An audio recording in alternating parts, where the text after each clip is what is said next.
Brand new details about that gunman's rampage in an office building in Midtown Manhattan yesterday afternoon, where he murdered 4 innocent people and left 1 in critical condition before taking his own life. Today, New York police are dispatching teams to Las Vegas, where the killer's from, and drove across country just days before the murders. We're now seeing images of how employees inside 345 Park Avenue, their office doors barricaded with couches once they learned an active shooter was inside. This all unfolded yesterday evening, just as the workday ended. Police say the gunman walked into the lobby of this skyscraper brandishing his weapon and just opened fire. He shot an off-duty police officer who was working security.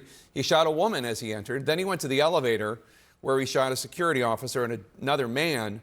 The gunman then let a woman coming down the elevator escape the scene unharmed before taking that elevator up to the 33rd floor, where he fired his rifle again, killing another woman and then shooting himself in the chest.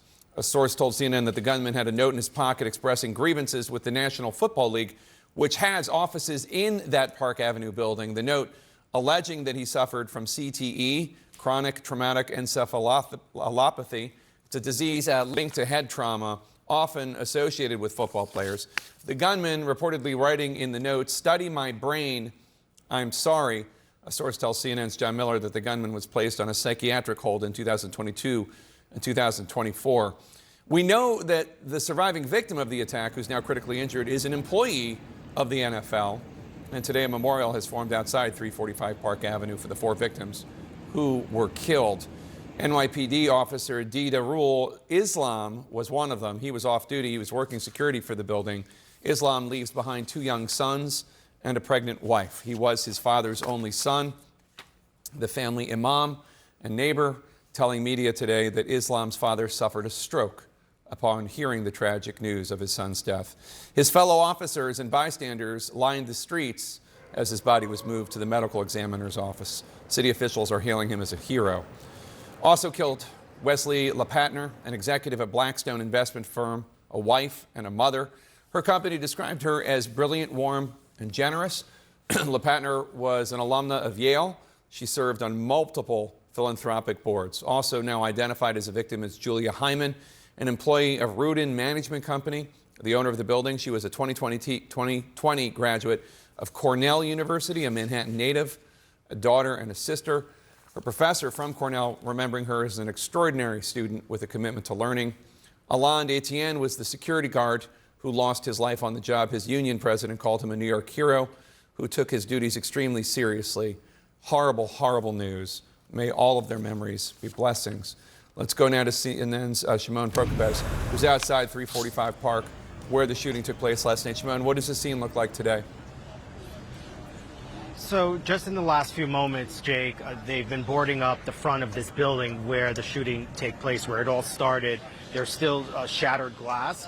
And so just in the last hour or so, they've had some workers show up and they're started to board it up. It's been a busy afternoon here. A lot of people walking by. The building itself has been closed. The other thing that's been significant, I was here this morning, and this has continued through the day, crime scene investigators are still here from the NYPD, which tells you just how extensive the work that they're doing inside continues. I mean, you know, we're approaching 24 hours now, and the crime scene investigators are still inside working this case. What more do we know about who the shooter was or this potential motive? So there are still a lot of questions, Jake, and this investigation is far from over. But from what the police have released, we know a lot.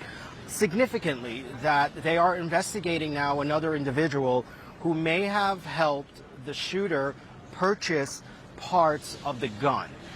That is something that authorities are now investigating. That is why they're in Las Vegas. So that is under investigation. There is also his mental health. We have learned that there were 2 mental health holds in the Las Vegas area, one in 2022 and one recently in 2024, had something to do with his erratic behavior, and he was held by authorities there for 72 hours. We don't have much more on that. We don't know what happened, what ultimately happened to him. But throughout that process, it appears, Jake, that he was allowed to remain a holder of a permit to carry a concealed weapon and also purchase weapons. The question now is, did any of this trigger anything from gun owners or gun shop owners or anywhere along the line? Were there any triggers? And so all of that is still under investigation, Jake. What information are investigators still looking to uncover? So a lot about the gun purchases. That is one key thing they're looking at. This friend that may have helped him allegedly purchase some parts of this weapon that was used. The other thing is the medication. And what does all of this mean? And his claims of CTE. Will anyone investigate that? Will they take his brain? That's what they're going to need to do. And will any medical examiner, will any scientist look to see if in fact he was suffering from that? Clearly something was going on in this man's life. And where in his life did he reach out to anyone for help? Were people aware of what was going on? And really, ultimately, the goal of all of this is, were there any missed signs? Were there anything that people could have done, from authorities to friends to family, to have prevented this? And what was this fascination? I mean, clearly investigators believe that the target here was the NFL. And where did that come from? What was this thing in his head about the NFL? So a lot still to learn, and as you said, Jake, this investigation is stretching out wide. The key thing now for this city is they're going to have to mourn this police officer, and funeral arrangements are underway for that officer. All right, CNN Shimon Prokopis, thanks so much. Let's bring in my experts to unpack more of this investigation. Juliette Kayyem, former DHS Assistant Secretary, and Andrew McCabe, former Deputy FBI Director, joining us now. Andy McCabe, let me start with you. So sources are telling CNN's John Miller that the shooter left extra ammunition, a loaded revolver, medication, cell phones, and even more in his car at the scene. What do you think investigators will be able to glean from this in terms of his plans, his motives, and who he was? Yeah, so the vehicle that the shooter takes to the scene is often a source of a lot of interesting evidence for the investigators. Sometimes, and I think this is the case here as well, there are electronic devices there. I heard there were numerous cell phones recovered from the vehicle and potentially other things. So those are a great source of intelligence about what this guy was thinking about, what he was researching online, who he was in contact with, the sort of propaganda or material that he was viewing. So that's all going to be important to investigators. The fact that he has another weapon gives investigators another entire investigative lead. So they're going to look into the purchase of that weapon. When did he get it? How does that purchase possibly overlap with or contradict with his now known mental health history of having been potentially committed? Was that pistol sold to him in a manner that it should not have been? Was that a violation of federal firearms laws? It's illegal to sell a firearm for a licensed dealer to sell a firearm to someone who's been adjudicated a mental defective. That's the language from the statute. So there's all sorts of angles that are going to allow the investigators to really see more deeply into this person's life and understand those motivations and that plan that he executed yesterday. What do the next steps of this investigation look like, Andy? So you're going to see the search warrant, if it hasn't already happened, at his residence in Las Vegas. The car will, of course, be seized. I'm sure it's already been taken off the street. They'll get a warrant to search that thoroughly in the NYPD automobile impound area.